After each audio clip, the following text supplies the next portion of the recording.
महात्मा गांधी म्हणाले होते, "an eye for an eye will make the world blind." की आपण डोळ्यासाठी डोळा फोडायला लागलो इतरांचा, तर कदाचित जगच आंधळ होऊन जाईल. अनेक अर्थ यामध्ये लपलेले आहेत. खरं तर आपण म्हणतो काही जणांना चोर आहे, काही जणांना आपण म्हणतो हा जेलमधला कैदी आहे. पण ते सापडलेले चोर असतात. न सापडलेले चोर अनेक जण असतात.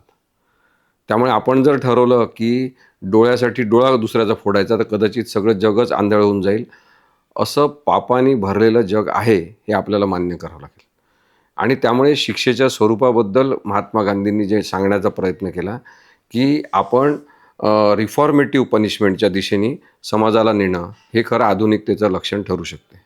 अर्थात शिक्षा असली पाहिजे, परंतु शिक्षेचं स्वरूप बदललं पाहिजे. या विचारावर आधारित ही जी गांधींची वाक्यरचना आहे, तो एक सुविचार म्हणून जगामध्ये सगळीकडे प्रसारित झालेला आहे, की आपण डोळ्यासाठी डोळा घ्यायला लागलो, तर आपण सगळं जग आंधळ होऊन जाऊ.